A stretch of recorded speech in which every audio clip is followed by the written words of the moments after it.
Welcome to this episode of the Comedy Defect podcast. My name is Winter, I'm a comedian, and this is my show. You can follow me on Instagram at Winter Dominus. You can find me on Twitter at Joker_season. You can find me on Facebook at Winter Dominus, all of those places.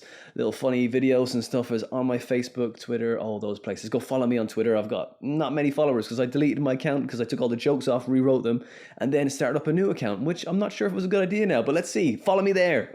Winter, that's me, Winter, on Twitter at Joker_season, Instagram at Winter Dominus. That's Winter, Dominus.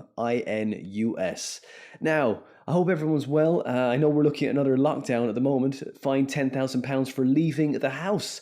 Ooh, it's a bit steep, to be fair. I don't think anyone's going to be able to leave the house. So what are you going to do? I don't know. Look, I know this is a depressing thought looking into the future, but I'll tell you what, I've done everything I can do at home, so I don't know what I'm going to do. Netflix, I don't know, I guess I could just continue with Netflix as well and continue sort of my sedentary lifestyle. You see so many online gyms now. You got like Peloton are doing it now. Don't even need a bike now. Could just do it calisthenics. Yeah, I said that right. I did. I nailed it. So how things been going with me? Not too bad, but this is looking like a depressing few months if it continues this way.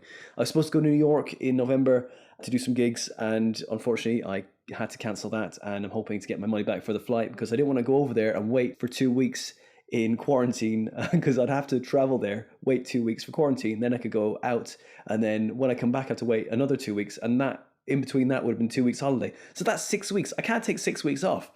We say that. Well, we're inside for nearly 3 or 4 months there. Everyone took stuff off. But I know, look, this is a depressing thought. But this one is a great episode. I really enjoyed doing this one with a really good friend of mine, Jason Stampe. He gave me my first gig back to comedy when I took a break in between coming from Ireland to England and trying to get all my finances in order and everything like that. Because comedy sometimes doesn't pay very well when you're kind of cutting your teeth in a new place. But this is episode 78 with a very funny, really great guy, Jason Stampe. He's doing an amazing thing with comedy gigs around the area of Cambridge and beyond. He's moving into other territories.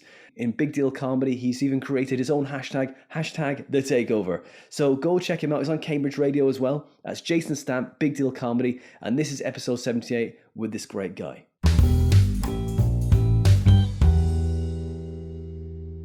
Jason Stampe, welcome to the Comedy Defect. Thank you for arranging this room in wherever we are. We can't, an undisclosed location. Undisclosed location, but it's beautiful, yeah. Yeah, in Cambridge. Yeah. Cambridge. Yeah. And, it's Cambridge because they've served me my coffee in a glass without a handle. That's, it's like there's no spoon in it. It's spoon outside. So it's like, you live life on the edge, man. That's nice. So how have you been, man? What's been going on?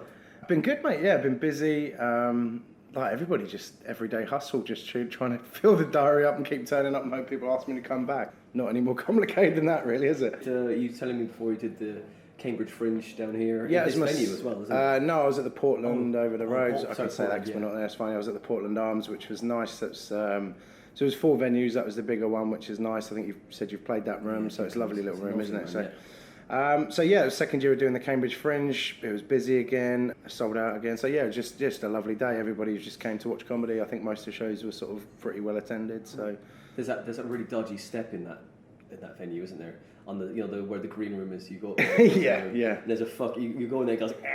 So you're trying to come down the stairs really quietly while another act is on. You're like, just like distracting the fuck. Yeah, well, the room was packed, so I sort of hid up there first, just running over notes and stuff. Then you're right, you come down the stairs and everyone just sort of looks back at you because you've heard the step. Like you've broken the fucking thing. Yeah, exactly. I was like, I'm sorry, guys. And I'm a big guy, so the assumption is I've just broken the step. That's how that goes. But so your show was called. It was Bad Guy this year. Bad Guy, right? Okay, cool. And what was your show about?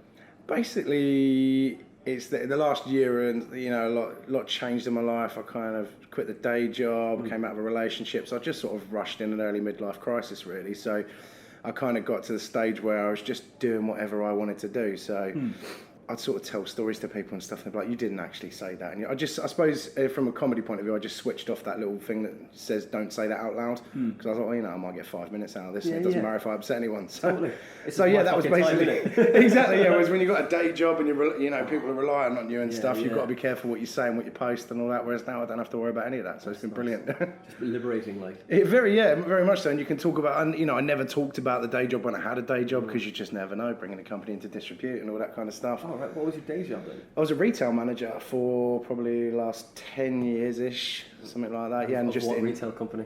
A company called Screwfix. So yeah, it's like a DIY. Yeah. So I was there for a long time, and actually really liked it. But when I came out of my relationship, sort of similar time, I just got a bit bored of it and just decided, right, I need to make a change and come out of that and actually give this a go, because otherwise I'm going to look back. I'd rather, because the thing is with retail, it's not something that you need to keep up to date with. So if I did this for a few years and I decided I couldn't make it work, I could go back to selling boxes from shelves. It wouldn't be a problem. Yeah. Whereas if you've got a job that needs qualifications and a brain, then it, obviously that's more difficult. On, you've got to recertify. That's more, you probably have to re-qualify and all that. Yeah. Whereas with mine, it'd be like, okay, cool. For this company, it's that thing in this box instead of what was in it for the last company. Screws don't change that much. Like as a wouldn't have thought dramatically. Okay. No, yeah, I'm sure people will try and reinvent it at some point. But yeah, right now it's a pretty simple system. So yeah, laser beam saws and stuff. You just kind of go, well, this cut's just a lot cleaner, and it also cauterizes the wound when you cut it. So and when that happens and ruins the industry, I'll be glad I jumped ship when I did. That's how that goes. Yeah. And so so it's been a year of clearing stuff out of the way for comedy, right? Yeah, pretty much. I think the first step was, you'll know as well as anyone that comedy's so unstable in terms of a job, and you're so reliant on everybody else. I thought, well, if I build my own infrastructure, then I won't be relying on anybody else. Right. Whereas it's great to go and do everybody else's stuff and get asked to do certain things, and people want you to do it. But I thought the World Cup last year was a real big thing, because I had quite a full diary at one point, and then all of a sudden people were in pubs anyway, so gigs were getting cancelled left, right and centre, and that was great when you wanted to watch 3 matches a day, and then at the end of the week you're like, wow, I didn't earn any money. Right? And not only did I not earn money, I went to the pub to watch these games, so I spent money, and it was like, oh. So yeah, that was when I came up with trying to start promoting again. I'd done a little bit when I first started, a few open mics and stuff. That's right, because that was the first time I met you. That'd be where we met, in the Black Cat. Bad Cat. Bad Cat. Sorry, the Black Cat. I think there is a Black Cat. That's the only reason why. That's just my negativity showing through there. We went in a Bad Cat in Cambridge, and that was my first gig back after a few years break, man. I had a big break. That's lovely. I did my first gig in 2004, on the 12th of July 2004. Right. Took a massive break after doing 30 gigs, which I obviously smashed. Yeah, and, obviously. You went out on a high. It was like, totally. No one can top this. I'll walk away while I'm on top. You know it, man. I've completed comedy. I'm done, guys. You know what? I haven't even done the Fringe. I haven't even done my own show. I've got like 5 minutes.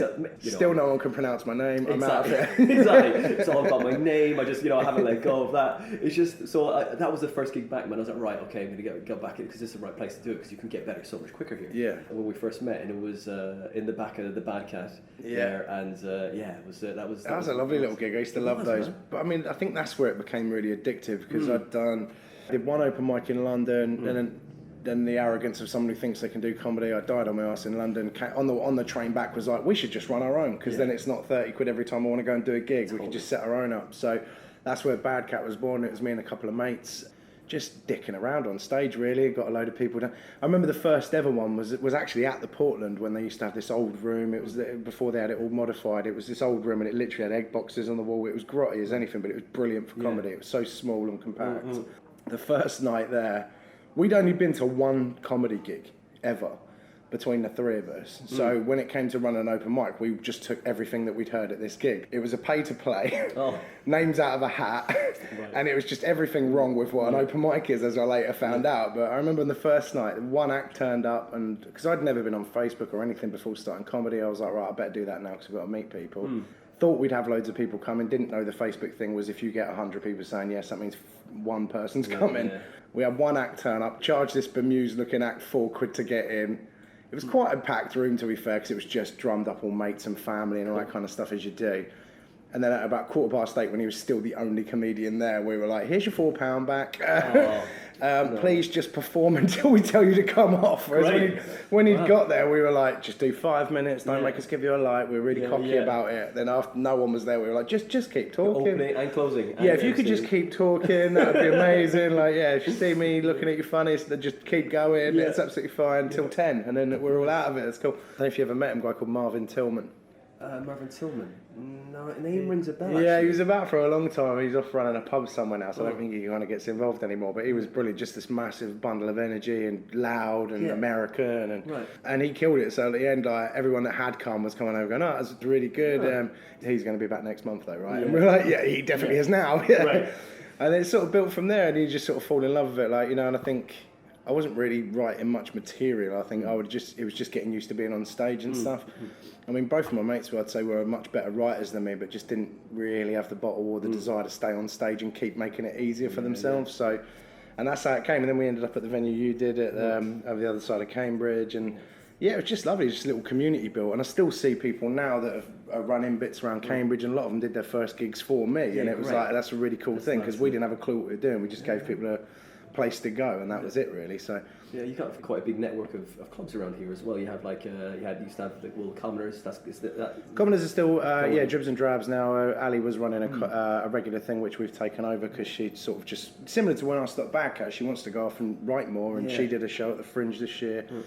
Whereas it's like when you're running gigs, if you're doing too much and you've got other stuff going on, it's very difficult to dedicate the time to do other bits as well. So focus and like, no, just focus on this. I've got so much to do. The list keeps getting bigger, and just looking at you judgingly is like those words, and you keep changing the numbers. Kind of, I could have half done that. No, you can't. You're not allowed to cross it off yet. Just one line. And just I make you feel better. You get that fraud thing when you're on the way to doing new material and you're realising, I'm just going to say the same stuff because I've not written anything. All the stuff I have written, I'm looking at a bit of paper going, that was never a thing. That looks like a shopping list rather than anything else. Totally bottle it like 100%. Rightly so, because it's awful, but it's just I think I ignored the fact I wasn't putting the work into writing for much longer than I should have. I was just like, no, just turn up and do it. Protect the ego. I think that's so important. Someone was asking me about like the first gig where I felt like I'd done all right, and it was again, it was in Cambridge, and it was above a pub for someone, and I think it was in my first proper five where I'd actually written material as opposed to turning up thinking I could just do it. And I did it. I remember floating home that night because it finished on a little clap and stuff like that, and I found that clip about a year ago and watched it back, and it's the most horrendous thing you've ever seen in your life, but I think it was just pure fluke that I finished on a joke that got a good reaction. Whereas if that had been the only two jokes that got a decent reaction, if they'd ever happened at the start and the end, I think I probably just would have quit. Yeah, totally. I just got away with it really because, like I say, it sounded like it was a good finish. So when all I had ringing in my ears when I left was the people with the handful of claps and polite applause and a bit of laughter. Whereas again, if the 3.5 minutes of silence in that set, if that had been all at the end, I think I just never would have done it again. Always start strong, hope you finish stronger, hope you not finish on and it wasn't by design. I don't think I actually looked at it and thinking, well, that's a stronger joke than that. I just did it all, and then what worked, and that was it really. And so do you remember the first date of your gig or first gig? No, I was trying to work it out. It's around about 9 years now. About 9 years ago. Coming up to the decade, man. Yeah, ish. Yeah, work, which man. is That's crazy. great. Yeah, but again, like I think I felt like I was doing a lot, but I wasn't doing a lot. Yeah, it might have been 3 or 4 a month or something like that for a long time, and then. Because I was running a lot of gigs, I just MC'd loads, and then again, you're not doing anything, like you're really... Just interacting, but you're getting your legs, man, you're just getting comfortable on stage. I think that's the difference now. I feel it was a good apprenticeship, so to speak, now, because, nothing phases me on stage. I can be halfway through a story, something happens, it's fine. We'll go do that. If I come back and do a different story, it's fine. Whereas, it's like with a lot of people that are quite scripted. If someone moves a chair, they have to start again. Just crumble, and centre self. They look like they're doing like a monologue to send off to an acting coach or something like that, and it's like they have to almost go back to the beginning and do exactly the same. The yoga breathing and just wait, guys, which can be yoga breathing. And sing. Because you want to be real, don't you? You want to just go, find it as, what joke I'm going to do next. Make it unique every time you get on stage, isn't it really? I think so, yeah, and I think with the way I've always done it is like, I'd love to say it's by design, it's just the way my memory works, it pops in. I know roughly what I want to finish on and that's it, and then I tend to just sort of bundle in from the beginning, do whatever order I think works. Depending on who's there, what I've heard work. It's like these days, if 4 people have spoken about the same thing before you go on, then don't be the fifth. Like, whereas the other 3 out of those 4, you think, why have you gone on and still done that? Because actually his bit was better than yours anyway. Which and you respect. Totally. I get it if there's a bit of arrogance about walking on and going, my bit's better than his, I'm doing it. But totally. like when it isn't, you just drop it. Or you see an MC go, you see a bit, when they do a bit and they go, oh no, I've got a bit now, I'm going to do my bit now, just to fucking show that I'm the fucking best at this bit, at that, that's I had the it terrible thing. I did Hot Water and I was waiting to go on there and the MC overrun and she overrun doing a bit like the exact same topic as what I was going to finish on. I stood there thinking, okay, well, maybe I can finish on this. And then the guy came over and he was like, mate, is there any chance she's overrun? Can you drop 2 minutes? And I was like, yeah, cheers. No worries. Great. So I looked like I was just this ultra pro. Yeah, I can clip that by 2 minutes, thinking, thank God for that, because I was just having to wonder how to rearrange my set. So, yeah. You've always run gigs, and we were talking before we started recording about you're like running 13 gigs now or more. Yeah, thereabouts, with the sort of regulars and irregulars and one-offs and pop-ups and stuff like that. Yeah, it's gone crazy. Like I say, I ran gigs for a few years, and then it stopped. We weren't making any money, and I was just running around all the time. And, 2 young kids and a day job. It was just, and I wasn't writing comedy, to be fair. I just wasn't enjoying it. I was running around sound checking and then talking to people while better acts came on stage, and that was it. So it was good for a while. And like you say, you look back and think, actually, the time on stage was really helpful. But in terms of my development, I just kind of wasn't really going anywhere with that. So I stopped doing Bad Cat. I reckon probably about 5 years ago, something like that. Just because by that point my other 2 mates had sort of dropped away because they didn't like getting on stage, so it was just me running around. So like, it was, how long after you started that gig did they drop away? Oh, very quickly. When we did the one at the Portland, that became like a bit of a regular thing where we would all go down there. It was on a Wednesday or whatever it was, and everyone would go down and have a few beers, and it was a bit of a social. But after I think 2 of those, when one of them after 2 attempts was like, I'm never doing that again. My other mate sort of dipped in and out every now and then, but like, I'm talking he'd do one every 6 months maybe or something like that. You're like me, man. You're like me. You're the last of the group. It's the disease, isn't it? It's like you always one holds on of like the 3 that went up. Because I remember when I went to the Fringe first.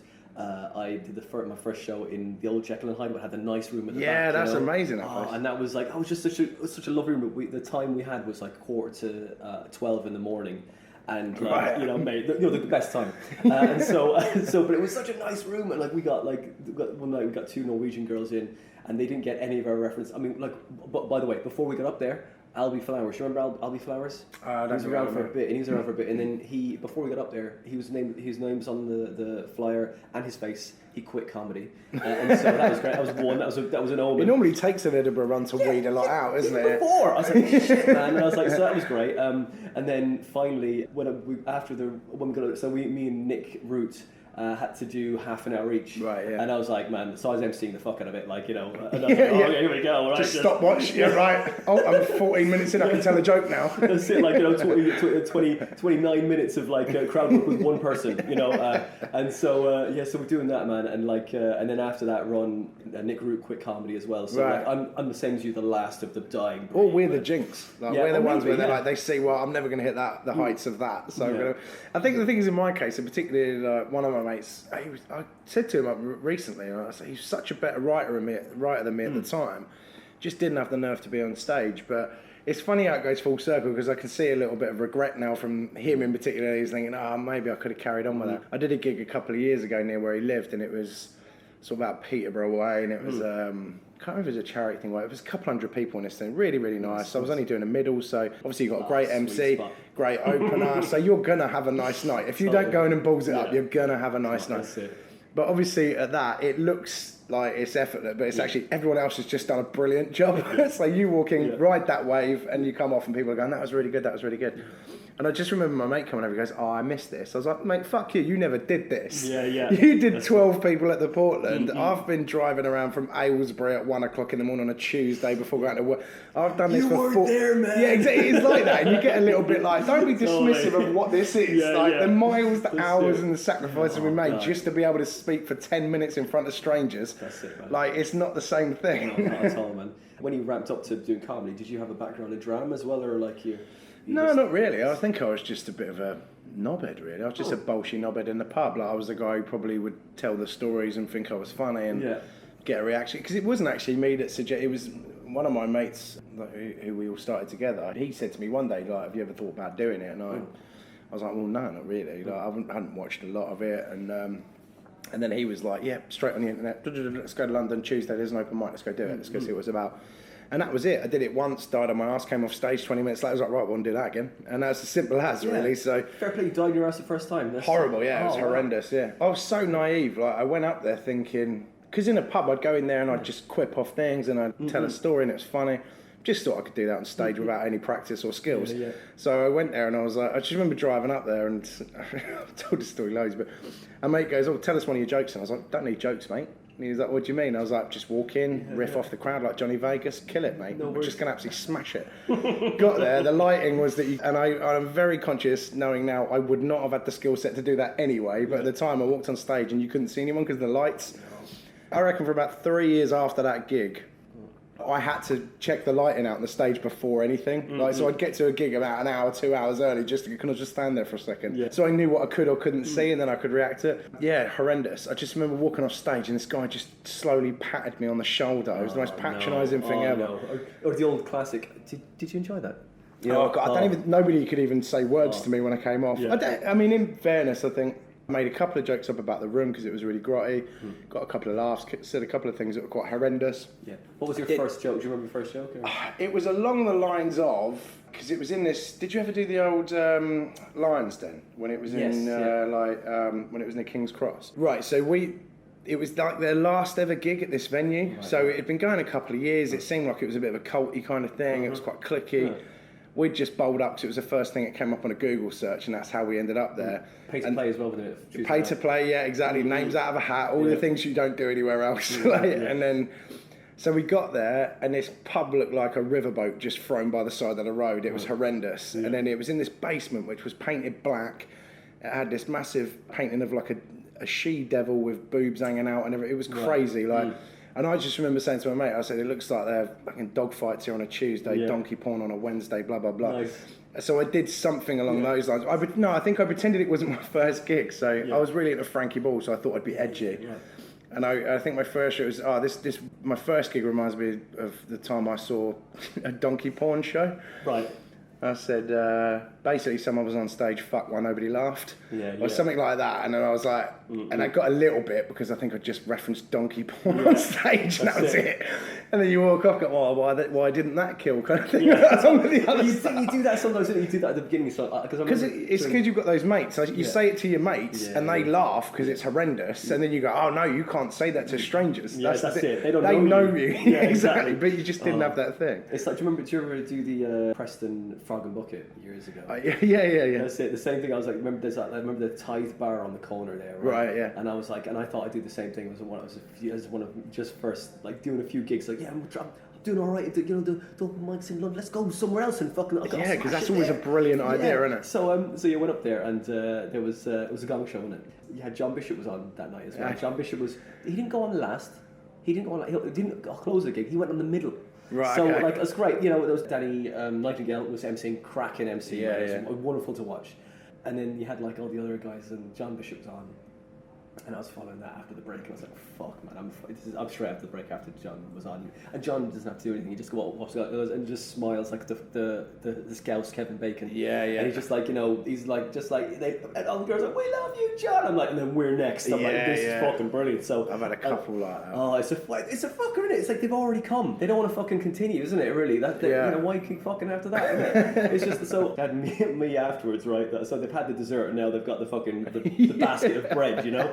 And so like, so I went up there and, with my fucking sliced pan, and I saw the Tithe bar and thought, this is a fucking brilliant. I don't know Preston very well, and I ripped into Preston. Right. And of course, you know, it's such a depressed area. It was like, great. I said the worst thing about doing a gig up here is probably, you know, living in Preston is probably going to the Tithe bar and being 16 and getting pregnant by your uncle who's also your dad, and I thought that was going to be funny. And do you know what? I spent. And they didn't go with it, no. Weirdly, Jason.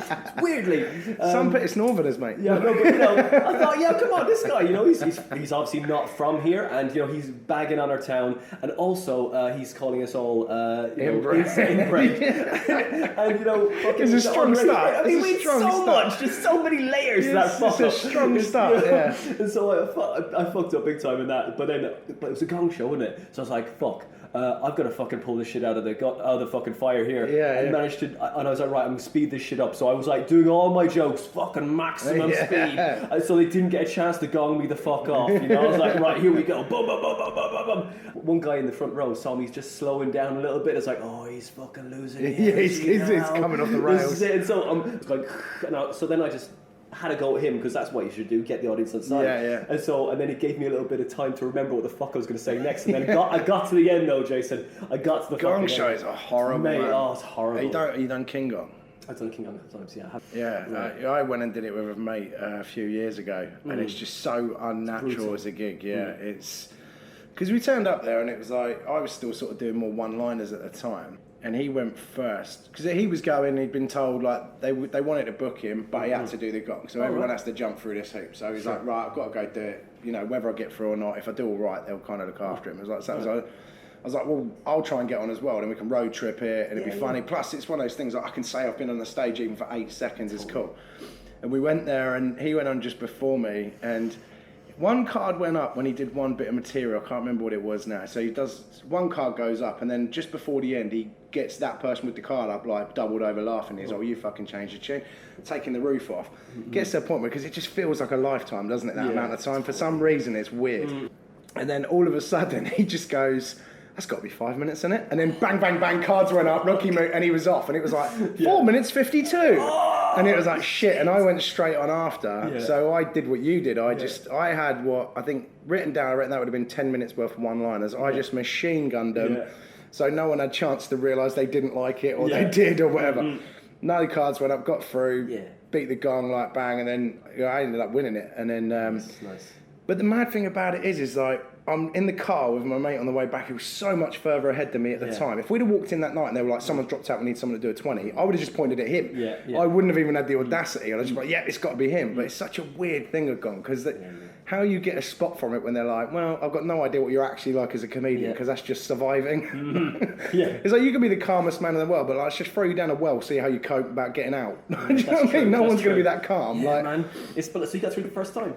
Yeah, I won it. Good work, man. You won it the first time. Swish. And only time I've ever going to do it. It was, I remember going back a couple of years later I was in London for my ex-girlfriend's birthday at the time, and then I jokingly said, I was trying to get a gig, and she was like, actually, like, should we go and watch the gong? That'll be on tonight. And I was like, yeah, we'll go watch if you want. I mean, it was quite weird, because the thing is, you might have had this as well, I never realised. I said, why do you want to do that? She went, I've never sat next to you at a comedy gig. She was like, you're always at the back, like ready to go on stage. Feel like you're exactly. Make it feel like an actual night out. And just watching it from the back, I think if I'd ever seen it or known anything about it properly before doing it, I just never would have done it. It's just horrendous. It's painful, isn't it? Yeah, people go on stage, get gonged off, come at the back, and then they're just screaming abuse at people on stage. You're like, mate, because they then don't want anyone doing better than them. So that. Oh, is that right? I've never seen 3 people who. So we were sat near the back. So people that had been on, died, gone off or whatever, gone right at the back, and then they're the worst for booing, because they're like, well, I don't want everybody else to go through because I died on my arse. So, horrendous. But then, like, when I did the Thursday there, it was similar to the John Bishop situation. So I was there with Rob Beckett. So lovely bloke, really nice, really chatty out the back and stuff. I went out again. It's because they were all like, "You're really calm. Have you never done it before?" I was like, "No, it's the first night." And they were like, "Why are you calm?" I was like, "Because last time there's 400 people calling me a cunt. So tonight I think it'll be all right." It's kind of like, I'm not that worried. I've got a 5. I've got my 5, and I get to talk through all of it. So I'll just do that. And I was kind of just pleased to be there. And then did it, and it went well. And then Rob Beckett goes out and just goes, "All right, it's in with the teeth, isn't it?" And then bang, just roof off. And then it must have been a minute before he got the next joke out, because of just the laughter and everything. When they've recognised you and you've done a bit of telly, it didn't half help. His set was I will add, his set was very good for the rest of it, but it was a pretty quick in. Of course. Do you know what I mean? Just my face, you know what I'm like. You see me on telly, right? And they're like, yeah, I have. And it's all clapping and cheering and you think, okay, cool. But then when good acts are good acts, they just are, aren't they? I did Laughing Horse newcomer competition when I first started, and I'd done about, I think my first round was like my 6th gig or something like that, and I won the heat and got through to like the quarterfinals. So I was just buzzing. Somebody did the quarterfinals like on my 11th gig or something, and I'm just pleased to be there, not thinking I'm going to go. And I was like, oh, this is amazing. Like, and I was networking a bit because I was running a gig, and then this guy walked in. So there was a couple of people I recognised, and they were quite chatty and friendly. And then this guy walked in, and everyone just went, "Ah, shit." And I was like, "Oh, okay, who's that then?" And they were like, "Oh, that's this guy called Romesh Ranganathan." Oh, right. And he just, like, I don't know how long he'd been going, not very long, I guess, but long enough. Yeah, right. And they did the draw for the order it went in, and I was directly after Romesh. Yeah. Never seen him, and I'm like, oh, they all think he's good. Yeah. He was so good, it's the only time I then just completely fluffed my opening line, because I was still laughing at what he'd just done, because it's straight out, isn't it, when you're doing the competitions. Yeah. And then I did all right by the end. Like no one, would have remembered my name, but it didn't ruin anyone's night. But no, it was the only time I've walked on stage still laughing at another act, thinking, well, that's just funked myself up now. I've got no idea what I'm doing. Shit. But yeah, sometimes. Jedi mind tricked you. It's like, oh, fuck. He didn't need to. He was that good. You knew he was just going to coast it through. But it was weird. I saw. I think I did it the first 2 years I was in comedy. The second year got through the first round again, and then it was in the quarterfinals of that, and it was. I was at I can't remember, it was in Green Park, whatever it's called anyway, whatever the bar was. Nice little room by the pub, like packed in, quite a nice gig. And just before, I was quite nervous, and I was at like the Pret round the corner. It was Josh Widdicombe was in there eating a sandwich. I know, right? And he was still quite new, but I'd seen him on this like FHM stand-up hero, and I think he won that or something like that. That was when I just started getting into comedy, so I was watching a bit of it. And I saw him in this Pret just having his nut, and I was like, oh, sorry to interrupt, but is it Josh Widdicombe? And he was like, yeah, it is. He goes, I said, sorry to interrupt. He goes, no, I'm just pleased someone doesn't think I'm Russell Howard. Yeah. And you think, how much has that changed now? Where like everyone knows who he is now. Yeah. But I was chatting to him, and he was like, oh, well, and I said, oh, I've got this competition, a bit nervous, and all the rest of it. He goes, yeah, he goes, and I think it was like, he goes, oh, last year I went out in the quarterfinals, and this year I'm doing like 5 sold out shows at Soho Theatre or something, so don't worry about it. Yeah, exactly, and I was like, oh, okay, cool. Competition is competition. Yeah, it just is what it is, mate. It's all on the night. Yeah, you just kind of keep plugging away and try and get there on your own sort of thing. So, but they're good experience, these things. Yeah. Like, although when I see a lot of new acts talking about them now, I just think mental. But then, like, we probably all did the same stuff when you start, because you think, oh, I think naively you think someone will see me do a type 5, and then all of a sudden, we need someone guess to do who's a got a type pilot for a show? Totally, that's it, man. You think it's so delusional. I remember got asked. I did. There was this thing in London. I can't remember which gig it was. And all it was, I got really lucky. And again, I was only doing 5s. It was all early days. And then it was a proper open mic night in that everybody was just it was racial stereotypes, rape jokes, all this kind of shit. So the MC goes out just before me and he goes, look, can we stop making like racial stereotypes and rape gags and blah, blah, blah. It's just getting boring now. I was like, all right. And then he called me out and I walked up and I went, anyway, me and Big Black Dave are about to rape this girl. Like that. And then it just took the roof off. And I was like, oh no, not tonight. He said, don't do that. Like, not that I had anything like that as material, but it just killed the whole thing. And then I just floated for the rest of the gig. Nice. And I got asked to do this afterwards. This guy messaged me asking me to do, I don't know what channel it's for, where it was going. But it was like a pilot for this comedy thing, and they wanted someone to like host it, and they were like, this sounds, when you start, how much of a bullshitter you are, because they're like, just need something to do 10 at the beginning, then there's going to be a couple of sketches and things like that, then you do a 10 in the middle, and I'm thinking, yeah, man, I've got 5. Yeah. 3.5 of which is all right. There's going to be people there, a bit of crowd work. But I'm thinking, it's taken me a year to produce this solid 5. I can knock out another 25 minutes in the next 6 weeks, that's fine. And then it was going, so can't remember where the venue was in London. It was all booked in and it was all agreed to go. And then it was the night the London riots kicked off. Right. So everything got locked down and everything just got cancelled and all the rest of it. And then it just never came round again. But again, looking back, if I'd have got anywhere near it, I reckon about 5 minutes in, they'd have gone, this guy's a fraud. We've misjudged this massively. So in my head for a while, I was like, that could have been the thing, and it could have meant I did this. And actually, the reality is there's no way I could have pulled it off. I might have got away with a bit of it, but like, there's no way anyone watching TV or a production company that was going to pick it up was going to watch that go, this guy's joke about the bumper cars, that is worth the hour we're allotting for this. So double the budget, let's get these guys sorted, do you know what I mean? So.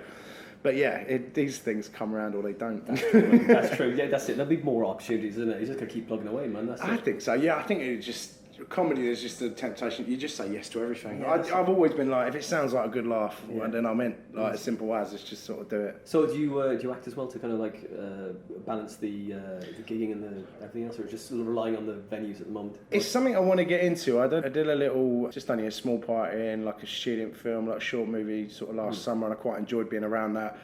I write a lot, and I think in September we're sort of penciled in to shoot a short film of our own. Me and a friend of mine wrote a script, so that's been on the table for about 2 years where you do, I'll get round to that. I don't know, I haven't got the money, or I haven't got the time, or blah, blah, blah. And then now it's sort of all in place to kind of be shot around sort of August, September time anyway. And then whatever time it takes to edit and work out whether it's actually any good and stuff like that. Is it a sitcom or what is it, a drama? Or it's kind of like a dark comedy.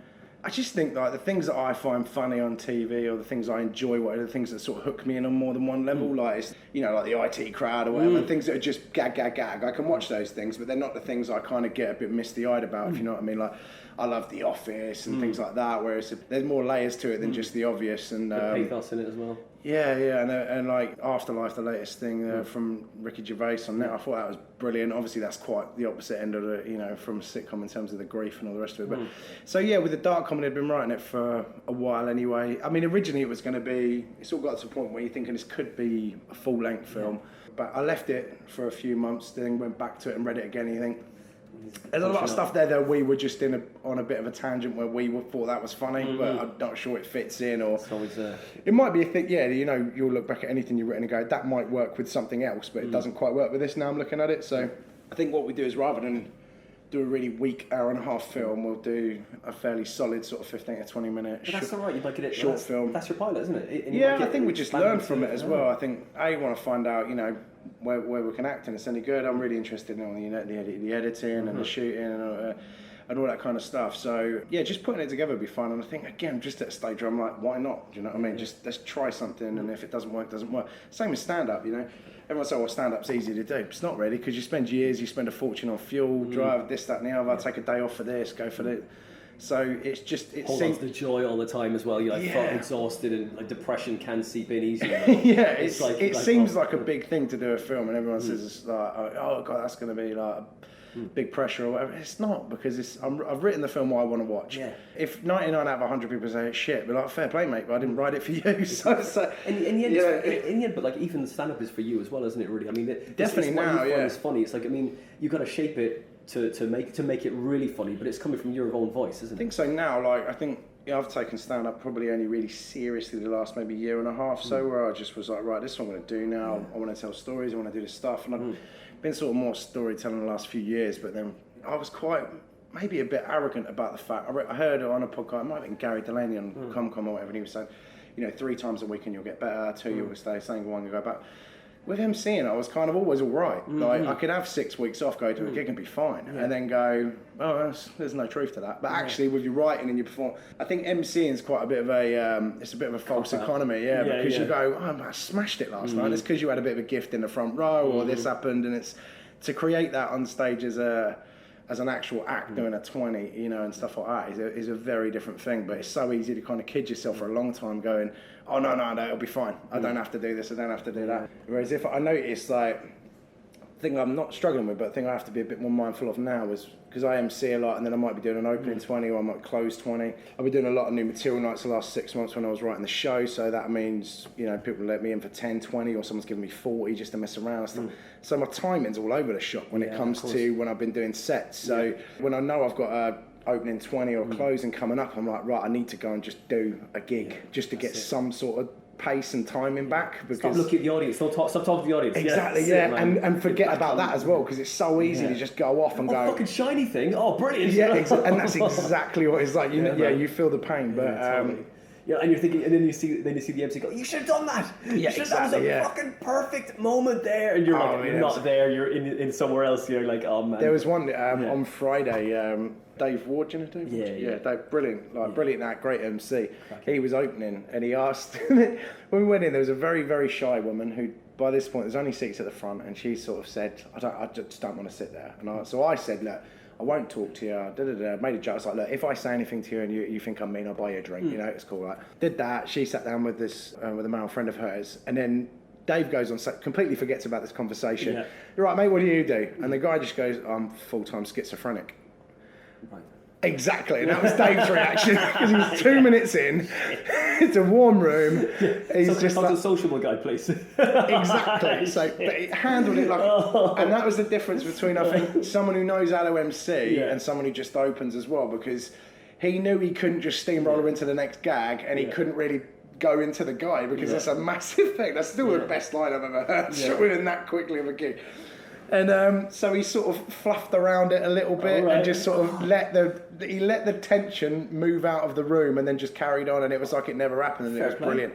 Whereas actually, you think, you know, newer act or someone who isn't used to playing with that silence and all the rest, that could have gone very, very differently. Yeah, but medicated, unmedicated. Exactly, yeah. It was Take medication, take that's okay. We're good. backstage. There were several, dry runs of what could have been said. Obviously. You're like, I would have done this. That would have worked But out. again, we're back in the realms of, these people know me and the audience don't, so Yeah, you could not have said that out loud, and it's like, Funny. we know it's in jest because we don't have that switch or that barometer, but the audience, that wouldn't have gone down so well. That's but, true. That's true. Yeah. But sometimes they just want to deliberately fuck you up, don't they? I think the thing is, within seconds you could tell this guy was genuine, whereas from the back of the room, and I hadn't really looked at him because I spoke to another part of the audience when I was emceeing, and from the back of the room, and your first thought is, yeah, come on. And actually, given this day and age and mental health, is actually just people are more comfortable talking about it now. Yeah. Rather than just pretend everything's fine. Yeah, it's cool. And then he knows he's going to get torn apart for 5 minutes. He's like, nah, cool, here's my shield. Yeah, but he sat in the front row. He sat in the front row. Do you know what I mean? The only mistake they made there was getting there late. But oh, right, that's okay. All right, so, goddamn. he was with the woman who did not want to be at the front row at all, and no. I assured them no one had talked to him, and then Dave just forgot about it. But he handled it like a pro. But just goes to show, So what's the most fucking horrendous like shit like that? What's the most horrendous shit you've had happen to you when you've been gigging nearly 10 years now? Right? Yeah, I've had. So shit. I used to go a little bit too hard when I was heckled. I think on people. So I've had some threats here and there. And you're a big guy as well, so it's So normally that calms it. I do tend to find what happens is they've had a few drinks. You're on stage, it looks quite far away, and then you come off, they realise they're a bit shorter than me, not quite as wide, and then they're all a bit more chirpy about it, to be fair, but like... Shake your hand and go, one day that won't work out, but like... But what I've started doing over the years is if there's a really big guy who's getting aggressive in the audience, I just flirt with him. I get really like, oh no, you're changing me here, man, you're a really good looking guy. Chest on you. Because then they don't know what to get, I think, plus you're putting it on the knife edge of, like, if I beat him up now, is that a hate crime? Like, I don't know, like... I'm pushing him into boundaries he's not sure about in terms of having a fight. Do you know what I mean? But I'm not a fighter. I just think it's funny to take the piss. And as he's punched, you go, "Oh, geez, you're really good with your hands." I said to one guy in the front row. He brought it on. He was sat in the front. He was one of those. I want to be at the front because I want to be a comedian. Sat with his girlfriend, and I said something or other to the usual standard, how what you're doing, how long you've been together. And he just kept making it sound like he'd abducted his girlfriend, and he was trying to make it sound like, oh yeah, she does what she's told, and blah blah blah. Right. And it was horrendous. So I just said to the guy, I said, "Are you all right with him talking about you like this?" And he was like, you just see his little face go. She's like, "Well, not really." And I was like, "Well, why'd you put up with it?" And you could just see him going, "Wait!" It felt like a relate session. Because I was just like. She's come out for a night out too, and he's making her sound like she's something like. It was just horrendous. You wouldn't say that to your mate, like anybody who talks like that is just ridiculous. I was just picking it all apart with this woman who was sat next to him, and he was just freaking out. And then got to a point and I said to him, "Look, do you see where this can go both ways, mate? Do you show her some respect? I'll show you some respect, and everybody's going to get on all right." And he was like, "Oh yeah, all right then." He kind of killed it. Wow. Got to the interval, and then you could tell it had just messed with his head because called for a break, walked off stage, and he comes over. He goes, "Oh, did you want a beer, mate?" And I was like, "No, I'm all right, thanks. I'm driving." He went, "Well, fuck you then," and he just stormed off. And I was like, "All right." He lives on the edge of his emotions, doesn't he? And I was outside having a cigarette, and I just saw one of the acts just kept poking his head around, and I was like, that's a bit weird. And there was loads of people out there, and then this guy kept coming past, and it was a similar thing. He'd walk past me, realised he's about 2 foot shorter, kept coming back and forth, almost like a bit like a shark. And then in the end, I could tell something was up, and I was sort of leaned in. I was like, "Look, are we all right? Are we going to have a problem, mate? Because I don't want to ruin your night, and I don't want you to ruin mine, all right? So let's sort it all out now, and we'll be cool, yeah?" He's like, yeah, just messing around, mate. I walked back in, and one of the acts goes, "Oh, he's just telling the barmaid he was going to glass you." Oh, fuck. I was like, "Right, then why are you just sticking your head round to see if it's happened yet?" Don't tell me. Don't make me the fringe show. That's it. It's like, fuck, man. That's it. Someone make a glass, one of the fucking things. What the fuck? But I can tell there's definitely a switch in how I used to MC because that's not the only time someone threatened to glass me. Right. And the other time was a woman at a charity gig. Okay. What was the charity for? It was some sort of, I think it was Macmillan or something like that, or Sue Ryder or something like that. Big event in Peterborough sponsored by Hot Point, so half of their people, there was like 300 people there, and it was a cracking night to be honest, most of it. Then at one point there's a little table chatting as I've gone back on stage to MC, and I said to the woman, really nice, I was like, "Hey, do you know, if you want to have a little chat, like, there's a room next door, thinking it's quite a bit like a corporate, you can't really just go balls out and attack somebody, like. And she just goes, "Hope you fucking die in a car crash." And I was like, that's 0 to 60 pretty quick, isn't it? Yeah. So then I just We're here to save lives, not to fucking end yeah, them, so you know? then, and I kind of did that spin on it. I was like, well, here we are trying to do that, and you're wishing death upon the person who's given his time up for nothing. Yeah. So she started getting like booed by people in the audience and stuff like that and stormed out. Anyway, like later in the night, headliners on, I'm stood at the back of the room and I could just hear this woman chatting stood at the back, and I turned around, I was like, "Oh, do you want to keep it down?" She turned around and it was her. She was like, "Oh, I fucking hate you with a passion." And I was like, "Well, as long as you feel something, baby." I can't help myself, like thinking she'd just laugh and that'd be it. Yeah. And she's got this glass full of drink and she's holding it at me, and I'm next to her and I thought, "Oh God, she's going to chuck a drink over me and I've got to go back out." Then she emptied the glass and I was like, "Well, that's gone." Yeah, he's gone up a level of danger. Yeah, and I just remember and she was like, she was all shaking while her mate was like egging her on. So I just turned my back on her, and my mate's going, "What are you doing?" I was like, "I don't know." He was like, "What are you?" And she was like, "Turn around." I was like, "No, not turning around, put your glass down." And she was like, and in the end, I had to say to someone who was like a line manager, go, "This is how much of a badass I am." I was like, "Does she work with you?" And he was like, "Yeah." I said, "Well, how do you think your boss is going to feel when I send a strongly worded email on Monday about how this is going?" He was like, "All right, yeah, Tracy, put it down or whatever." Yeah. And mate was like, "Why'd you turn your back?" I said, "Look, it's not a decision I thought I'd have to make tonight, but I thought if someone's going to hit me with a glass, the back of the head's better than the face." Damn right. Like, That's it. I mean, this is going to put people off with a scar on it, you know? I didn't think I'd have to make this decision tonight, but on the fly, that's what I came up with. I think it's a good plan, to be fair. Yeah. It's like, no, turn around, let me ruin your life. Yeah, I've That's got a it. big head as well, do you know what I mean? It'd be alright, yeah. Fucking eye, lose an eye, that's easily done, isn't it? Although, comedian with an eye patch is a conversation starter. This is true, and you've got a unique selling USP. Yeah, maybe I misjudged it. I could be on telly Mate, now. that's it. No, the guy with the eye patch, you know, the guy that really disgusting. The one with the eye patch, It's just been on my last gig. There you go, that'd opening be the line bit. straight away. Rather than, the big 30-something white male. Like, it doesn't work, does it? Eye patch guy, I'd be there. The guy that went on stage at the comedy store, Rob Beckett, went on and says, "Hi, the guy with the teeth, the Yeah, guy with the eye patch, you know, come here." Got an eye patch, isn't it? Yeah. That's it, you know, got this guy, got a glass in the face. All right, well, looking back, it seems like a stupid decision. I should have just taken the missing eye. Do you know what I mean? You know, Forget the other everyone makes bad choices sometimes. Forget the other knock-on effects health-wise. I'd have got a good 10 minutes out of that. Damn right, man. That's it. But yeah, so these days I get people coming over saying nice things. So I think maybe I toned down how I used to deal with hecklers. Yeah. I think it's just when you start off, you feel you're Terrified, basically questioning whether I can do this or Yeah. not. So now I've got to prove to everybody, and it's a bit like kids in a playground. There's a bit of bravado, and it's like they get into a scrap where you're just like you're using your words to be a knobhead or whatever, just to sort of do it. But yeah, I think that's just MCing. But like that MCing thing is like sometimes you get asked a question and they know the answer, but they refuse to answer the question. You know, as in like, and that they could keep giving you answers, but never to the thing. So you know, sometimes you see people go and they go, "Oh, give up," but no, just keep going, innit? Can't do it, it's a Don't disease. stop going. Just I need to know, because everyone then wants to know, and if you don't fucking commit to that, they're like, "Oh, well, this is fucking great. You've left us hanging with this one." We all want the information. The worst thing is, you probably found the same as me, when it's those kind of people and they've made it that awkward, by the time you get to the facts of it, it's such a boring story anyway. Yeah. And you're like, why did you make such a big... It's like when they lie about, "What's your name, mate?" It's just tell me the truth. I couldn't give a fuck, mate. I'm not going to look you up. Never going to think about you again when I've left this building. All right, you might as well just tell me.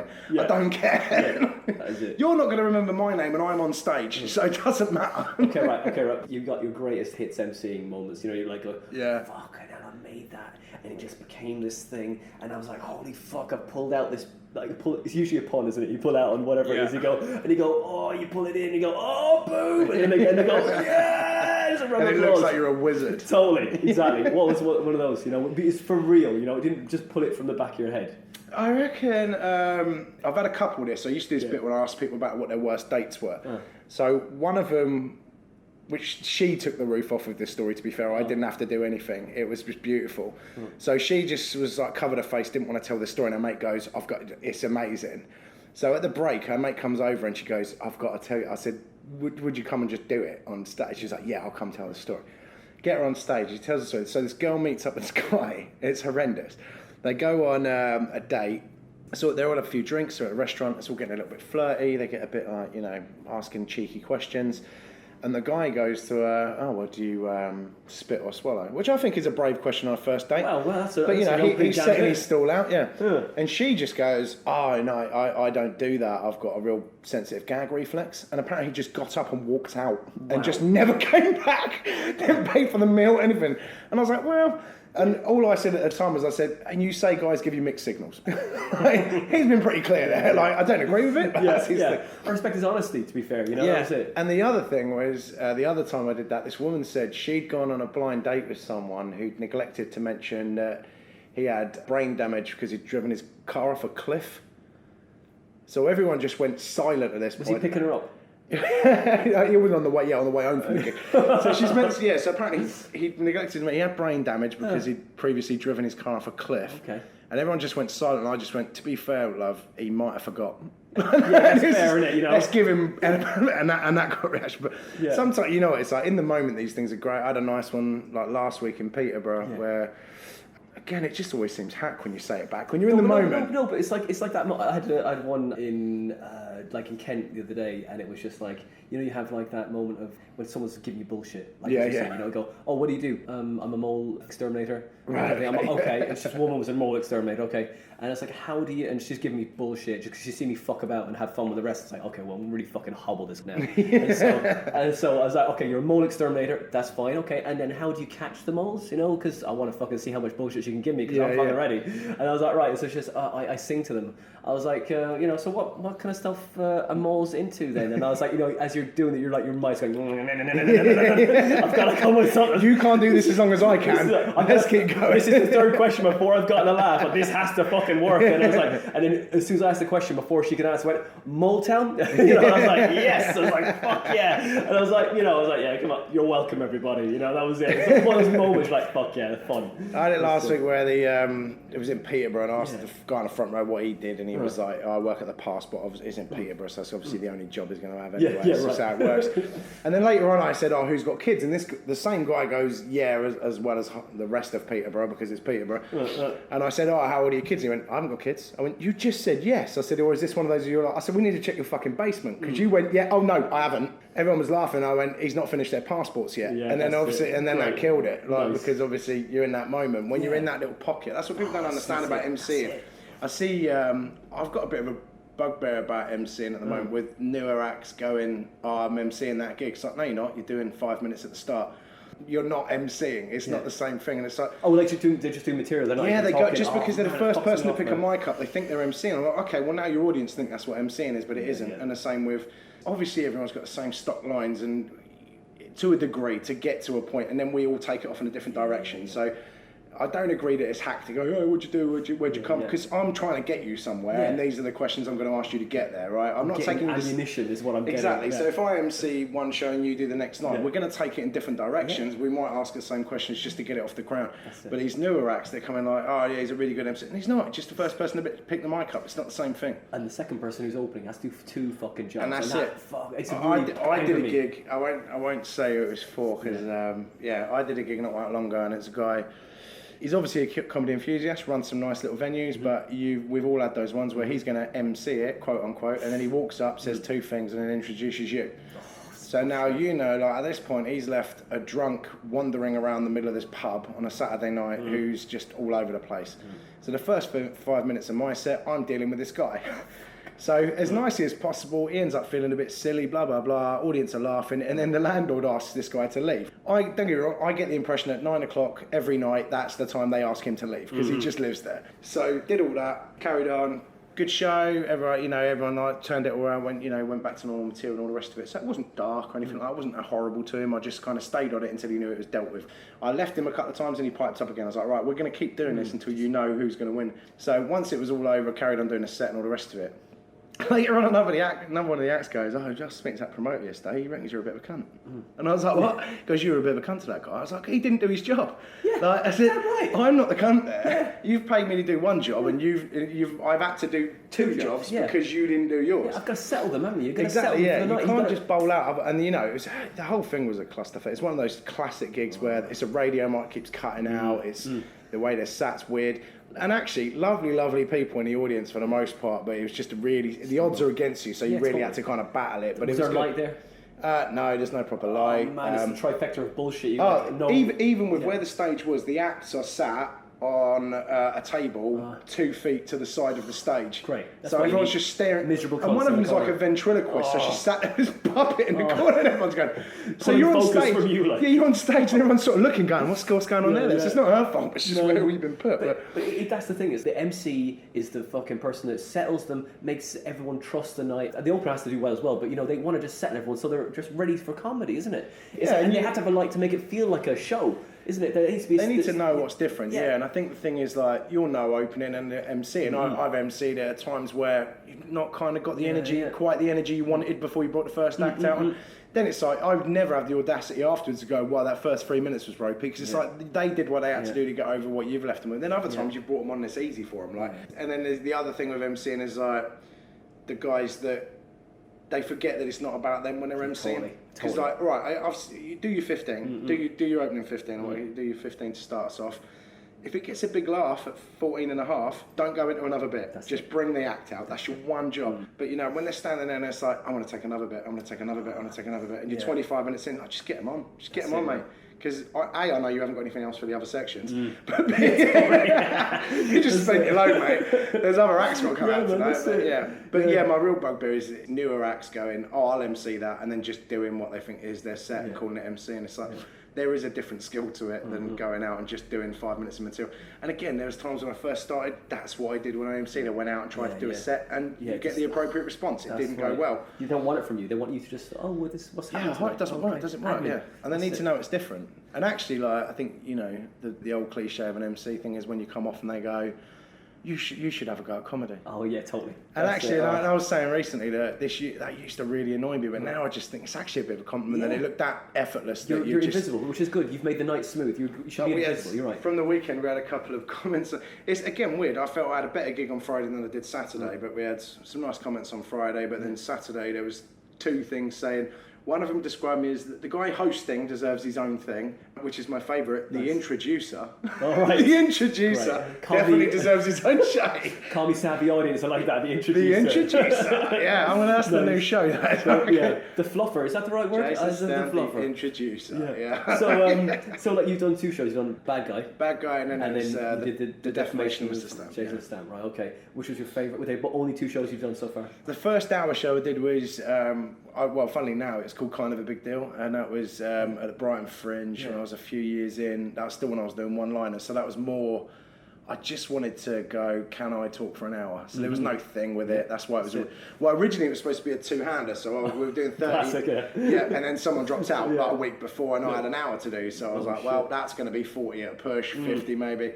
The main thing with that would make me realise I hated one-liners, and I didn't have the ability to just sit and write 300 a day like some people can.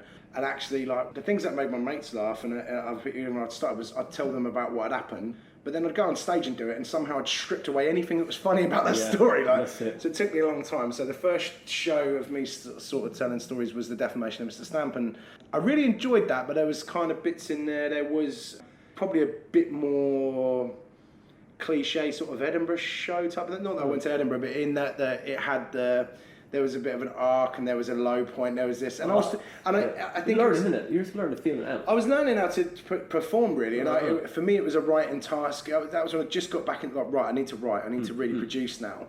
So it was a great writing task for me to go, right, I'm going to talk about some stuff that's actually really kind of difficult to talk about. And I did that a handful of times. I just wrote that show to write it, and I booked a venue, and I went, right, I'm just going to do this show because then I've written it and it's done. And I forced myself to do it because I've been doing this, you know, I've been separated from my wife for like 2 years, and I was still telling jokes about my being married and stuff. And I was like, I just need to get away and do stuff that's actually relevant to me now. So that I sort of forced myself to do it. And I did that a handful of times, that show. The first year I'd written it, where I went, the first one in fact was like loads of family and friends come down, you know, the people that are like, I haven't seen you do a gig for years, come down. And then the problem with that was I was ready to talk about all that stuff, but they're sitting there going, that sounds horrible, because they know you. And then a week later I did it in, did like a preview in like Norwich or something like that, and it killed, because they don't give a shit about me. So if I go, I'm cool to talk about this, your fucking life. They trusted me when I go, this is funny, listen to this. And then when I did that at the Fringe last year, I think again I'd gone for another breakup and everything. I just got, everything had changed. And again, I looked at the show about 2 weeks before the Fringe, because I'd submitted in like December, went for a breakup in the sort of January, February, and a few other things had changed. I was like, I don't want to be there. A, it's not fair to your ex to be talking about that, you know, that stuff when you're on stage, and I didn't want to talk about like it was still happy families and all that kind of shit. So it was a bit like, I'll just change everything on that show. So when I did it at the Fringe last year, I rewrote most of it like the day before. This is just going to be a lot like funny for 50 minutes. I'm just trying to give everyone a good time. I'll take away all the bullshit and all the get the violin out for this bit. This is a bit where now I try and turn it around and try and pull a dead relative out or whatever. Like, do you know what I mean? Like, I didn't have any. Like, Dig him up and like, hey, I'm fucking get this one go for you. Every time, how's Auntie, whatever, getting on? No, oh shit, right, I'm going to have to think of a different closer for this and stuff like that. So, so when I finished that show, it was just, I kind of got away with it. I think about it, it was a great day. Is that in Edinburgh or just at Cambridge Fringe? Have you been to Edinburgh as well? Or? No. Sometimes that's best, right? Just to kind of keep it close and just, you're saving money too, right? To be honest, it was more that I wasn't in a position to go last year financially, and work-wise couldn't have got the time and all that kind of stuff. And I was thinking like, and then this year, again, I'd applied for the Cambridge Fringe to do Bad Guy, and I was like, well, I was confident they'd let me on because I sold out last year in that venue, and I don't think anybody else did in that venue last year. So I was like, I was confident they'd have me back. And I was like, right, I want to see if it's a show I want to do. Do you know what I mean? Like, do you enjoy it? Like, yeah, exactly. So, like the show at the moment, I fucking really enjoy it. It's the most fun I've had on stage because it's like there's bits in there that are out of my comfort zone that I've produced. I'm trying to perform more because I know I think I've always got away a little bit with the fact everyone knows a bolshy dickhead a bit like me. So like, it's, do you know what I mean? So I'll always get away with people, man. That's all it is. And that's exactly what it is. Yeah. I think like most people go, you remind me of after I've been on stage, or you remind me of. Or did you think? Although the best great compliment that I've had snatched away from me in 5 seconds was at a gig earlier this year. Guy comes up to me with his mate and he was like, mate, you really reminded me of Jim Jeffries. And I was like, fuck, that is incredible. I was like, wow. And then his mate goes, yeah, and a bit of toadfish out of Neighbours. And I was like, could you not have just come back in 10 minutes or got here before him? Just stop that. It's always a compliment at a gig, go, I really liked your set. And then they fuck it, don't continue talking. They just giving you a compliment. I think it's an English thing though. I think they say to you, here's a compliment, bring it down, and take you down again. I mean, I wouldn't have come up. It's nice when people... I just see that as, because I don't think I'm much like Jim Jeffries other than I've got a bit of a confident swagger about me when I'm saying absolute nonsense. Like, that's what I mean.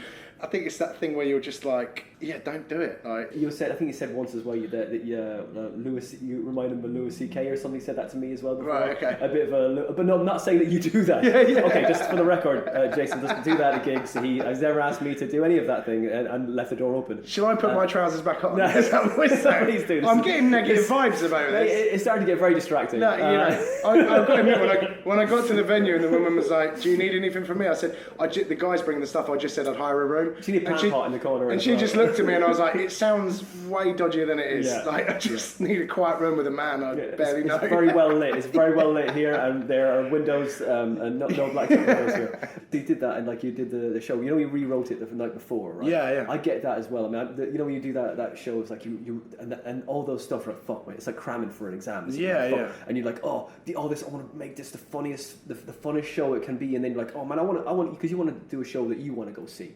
Rather than a show, because that first Fringe one you're saying, like, I'm writing a Fringe one with all the narrative thing in it, twisting, and you're like, that's not for you, is it really? That's for like the illusory Fringe show idea. The thing was, when I wrote the show with the deeper bits, it was stuff that I wanted to say at the time, and I felt like, I was going through, I'd come out of a marriage, and it was, trying to see the kids and all this kind of stuff, and there was a lot of grief going on that, and so it was things I wanted to talk and highlight that I just was quite naive of about, just breakups in general. I'd been with my ex for like 12 years, so it was just, you didn't think that, you think, well, I'm a husband and a dad, and then when I saw it, you're like, oh fuck me, I didn't know it was complicated to do the next bit. Like, I just thought it was like, you give me the kids here and I'll give them back there, and and there was a lot of grief and stuff, and it was, so I did them all the way. It was just stuff I wanted to say, whereas when it came round to performing it at the Fringe, I was a bit like, the show's at 6 o'clock on a Sunday on a bank holiday weekend. Like, what would I want to watch? I just want to have a laugh and get drunk. Exactly. And that's exactly what I did. That's great. There's always, when you do your own show, it's like you always have that a couple of bits in there, like, fuck man, I love these two. That's what I'm liking about the new show, because again, I decided to write it because I was like, it's a writing exercise. I'll see if I can find something I want to talk about. Edinburgh is a different animal from what I see, whereas I just see it as, if I watch a special, it doesn't need to have a thing. Some of the greatest comedians in the world go, I want to be funny for an hour and 10 minutes and then I'll see you later. So like, that's how I see it. Did I laugh? Yeah, I did. Did I learn anything? I couldn't give a shit. Like, it was funny. Totally. I'm not here to make a point. Exactly. And I know that's kind of frowned upon. It wouldn't be award winning or anything like that. I couldn't give a shit, because if people go away going, the biggest thing for me was last year. Now don't get me wrong, if I'd have done last year's show, if I'd have done an Edinburgh run of that show in the new, like where I'd changed it last minute and it was just a fun show, I reckon that might have worked, say, if I'd have done 10 nights, it might have worked 3 out of 10. Yeah. Because it wouldn't have held up over a lot, but then again, I write on stage, so it might have tightened up, some bits might have got worse, I might have dropped bits or whatever, you don't know. But at face value, it wouldn't have been the greatest show in the world for anyone who knew what they were looking at. But everybody in that room that day had a good thing. Yeah. I had people come up to me this year going, I came to see you last year, so I came back. Great feeling, innit? And that's amazing, because it's still, I don't know what you're like, but it's still blows my mind a bit when people come over and they've got nice things to say. Like, I've been at the gigs I run where I've heard them saying, my sister runs the bar and all that kind of stuff.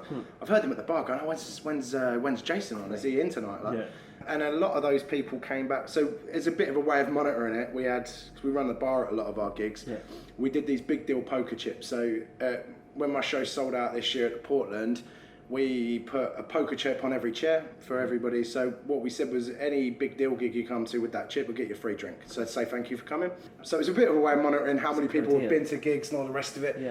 And it was great. We had people at the weekend came in and they were like, these are things, and they were giving me nice feedback on the show and stuff. And I just enjoyed the show, and I've done it a couple of times since, and it's got tighter still. And I'm just really enjoying doing it. There's a couple of bits that are silly in there that I wouldn't have done before, a bit more like some act outs and stuff like that. Yeah.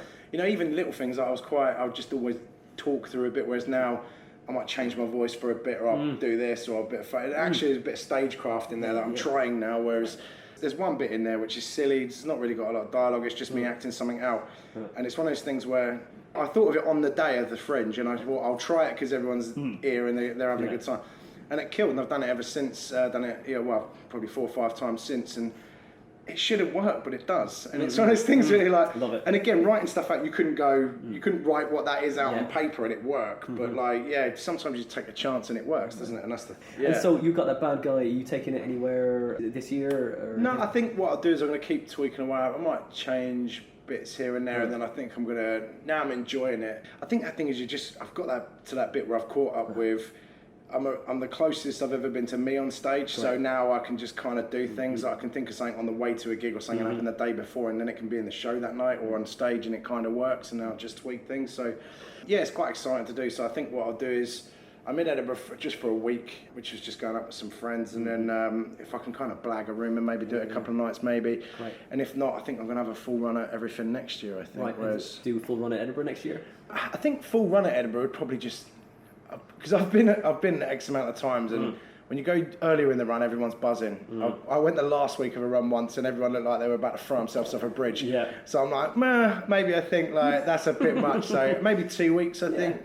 Because I'm not going up there any illusions. I think I'd go up there and and make my name or anything. I just think it'd be a cool thing to do. Someone said to me years ago, like they would only go up there because if someone does review you, it's going to be there forever.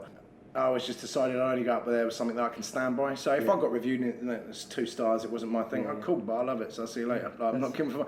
Whereas a couple of years ago, you'd go, fair play. I thought that one was shit as well.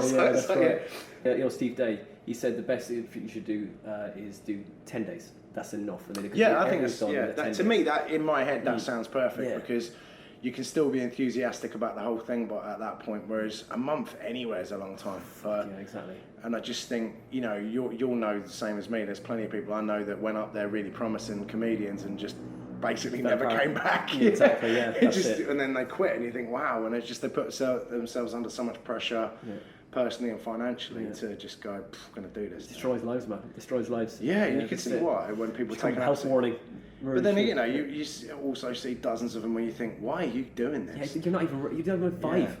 Yeah, exactly. You've got 5, and then they've got the audacity to be like, just finishing my show on the way on the train. So I don't give a fuck when you started it. It's not going to be good anyway. Totally. Like, you can't do this, and it's like I'm under no illusions that I could have done it within 6 months of starting. I was listening to Joe Rogan, probably. I think it was Kevin Hart, and he was saying, him and all the world famous actors, they're taking 18 months to 2 years to write a show. Now I get that they're making films and that in that time, so you could probably cut that down. But what makes a new act think they can knock together an hour in 6 months when they haven't got 5 is beyond me. When you've got the world-class comedians going, well, I do have other stuff going on, but it takes me on average 18 months to get it. That's it. You think, and they can turn up anywhere, and because that's the hardest bit about doing a show. That's right. Is going to someone like if you're a name, you can rock up anywhere and go, I'm just going to close your club tonight. And they're like, please do. Yeah. Whereas we go, hey, you got 10 tonight, and they're like. Yeah, totally. Nothing, like radio silence. So the next year you're working towards that in the first 2 weeks of Edinburgh, and you're doing the short film. What's the name of it? You have a name for it yet, or not? It's called Daniel. Daniel, okay, cool. Yeah. You also are on radio, aren't you? Yeah, just a local radio show. It's called the Big Deal Comedy Hour, where basically I do what you're doing. I interview comedians. Right. So the whole point of that was to, just interview comedians that people locally wouldn't have heard of that I know are great. So it's never talk about what's going on. If the Corn Exchange has got Jimmy Carr, I don't care. Like I mentioned, it's not just Big Deal gigs, but we talk about all the other venues that are running around here and what's going on.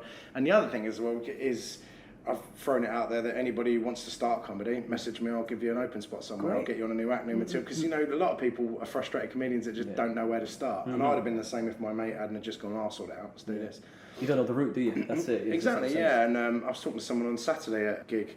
I've met him a couple of times before at other gigs. And just out of nowhere, he was like, yeah, I'm a frustrated comedian. Like, I was like, really? Like, I just never would have picked it. But and then he was chat, and that's all he could talk about. And I met him 2-3 times before, and it's never come up. So, I mean, I guess I should have noticed by the fact he's coming to comedy, but yeah, you just wouldn't have pictured it like and gone, okay. Some people you can just tell. You have a sixth sense, isn't it? It's like, oh, you're. I think it's the way they start talking to you as well, isn't it? Because yeah. you can know someone for a while and they're good guys, and then all of a sudden it's just like, anyway, I walked into the supermarket today, and you're like, all right, okay, cool. And all of a sudden they're trying to do a bit. Yeah, that's right. That's it. There's something in their eyes as well. The tone. Man. It's like, do I change my tone when I talk to you? I don't, do I? It's like where they think they've got to kind of whack on the McIntyre voice when they're kind of. That's it. Skip a lot. So we can find you there doing the Fringe. You can do Bad Guy, maybe at some Fringes around the place, and we can find you where? Just Big Deal Facebook, Comedy? Instagram. Big Deal Comedy is the best. Yeah. So Jason Stampe, is it, or Big Deal Comedy? Big Deal Comedy. To be honest, what I'm trying to do is Big Deal Comedy isn't just about me. Like, so on social media we joke about the fact, because I always joke about the arrogance, and it was me that came up with the hashtag the takeover and all this kind of stuff. Sure. Just because I think it's funny. You can't call yourself Big Deal and be really shy about it. So it's just tongue-in-cheek bullshit. We're coming for you. We'll do all this. And you come see our nights. We look after everybody, and I think for me, the legacy has got to be Big Deal rather than what I do. Because if I get fed up with comedy in 5 years, I still want to be able to say, look, Big Deal does this. And that's why I'm not on every lineup. I don't do every gig, but I always make sure it's run the way. I get people I trust, and the right MCs, all this kind of stuff. And you do that so it's being delivered the right way. We're just trying to do things a little bit different. Like, it's not all about the money. If we see somebody that's been to 2 or 3 different gigs, we're like, message me, I'll sort your next tickets out for you. It's when I do MC and I've given someone a bit of a ribbon or whatever, when I come out in the next section, I'll be carrying whatever they're drinking, give them that. It's little things like that, and the feedback we're getting is great. Like I said, out of the 75, 80 people that turned up at my Fringe show, as opposed to last year it was a 50-seat, I reckon I knew half, and the other half just took a punt on me. Brilliant. This year, out of the 75, 80, I reckon I knew about 10 people. Everybody else, I think, I did a showcase at a couple of the other venues around on the day and stuff, and a load of people came up, but it already sold out. So I had standing room only, and I think it's not an accident in that it was a lot of work around Cambridge leading up to it, and plugging the show and doing all that, and Big Deal. It's getting mentioned at every Big Deal gig, but it shows if you put the work in an area, then hopefully you'll do all right. But how people do that all up and down the country is hard work. It's hard. It took it's probably 6-7 months of consistently gigging around Cambridge, plugging, shouting about this show and all the rest of it, and getting enough people to 80 people in a room. Whereas to do that any more than that, it's quite hard. That's the struggle, I suppose. The fun part. Mate, Jason Stampe. So you're promoter, comedian, soon to be director. And hopefully actor, because otherwise we'll have to scrap the whole thing. Well, that's it, man. Well, that's it. All the disciplines come up to one, man. Well, I think that's it, man. Sorry, man. Nice chatting to you. Sorry for rambling, but no, it's great. Big Deal Comedy, man. The takeover, mate. Yeah, it's all about it. Yeah, but check us out. Yeah, you can get free. If you put a nice comment on there, we get free tickets, all that kind of stuff. So yeah, cool. I'll bring the family. Cool. We'll get you on a lineup. Yeah, nice one. That's great. Cheers, Jason. Nice one. No problem. Cheers, mate.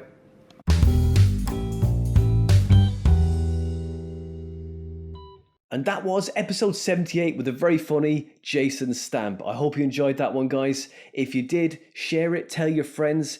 If you like the podcast, you can go to iTunes and leave us a nice review, or wherever you receive your podcasts. These are actually on YouTube as well, so if you're going to comment there, just tells people where we are and what we're up to. If you want to donate to the podcast, you can. Go to Patreon, type in The Comedy Defect Podcast, and donate as little or as much as you want. But if you can't afford to donate, that's fine. I know there's a lot of people asking for donations these days. That's fine. Just share your favourite episode and tell your friends. Jason has got a gig coming up for Big Deal Comedy, socially distanced, and all the government guidelines are involved in that. I'm sure he runs some absolutely brilliant gigs. Hashtag the takeover. Big Deal Comedy is running and their next gig in October on the 24th of October in Towns and Gowns, and it's a theatre gig, lovely room. He runs some really lovely gigs. So go and check his stuff out there. If you ever see Jason on the bill, go and see him as well. Very funny guy. He's going to be touring his show called Bad Guy. He's on Cambridge Radio. He's going to be directing and acting in the film he's going to be producing. If you ever hear Jason around the place, go and see him live. Really funny guy, a really good friend of mine. And that's it for this episode. You can follow it on Twitter, Instagram, all those places, The Comedy Defect. I'm on Instagram at Winter Dominus. I'm on Twitter at Joker_season. Remember, I deleted my Twitter and I had to restart from the bottom. And let's see how many Twitter followers I can get in the next few months. That'd be great if you could just follow me there. And now that's it for this episode, episode 78 with Jason Stampe. Next month we have, for October, the amazing, incredible, it's Al Lubell. I remember seeing this guy when I was really young and I managed to get him down at my gig. He's really surreal, incredibly funny. He's been on Letterman like 7 times. This guy has got a list of credits, the length and breadth and width and depth of his arm and legs. He's got 2 arms, by the way. Didn't just say 1 arm. He's got both arms and both legs. But he's brilliant, really lovely guy. Lovely hour or so chatting with that guy about comedy and where he started and why. So that is episode 79 for October. Al Lubell. Check us out. End of the month. Last Wednesday of the month in October. Just before Halloween. Until then, I know things are getting a bit difficult and frustrating and kind of a bit tense for everyone. Just try and be good to yourself and other people. Because, you know, we're all going through the same sort of odd situation at the moment. So just try and be kind to everyone if you can. I know it's not easy sometimes with all the craziness that's going on. No one knows what's going on, really. We're just fed this really weird lot of information. Some of it's true, some of it's not. What do you believe anymore? I don't know. Just try and be nice to people, that's all. Anyway, the next episode, Al Lubell, 79, end of October. I'll see you then.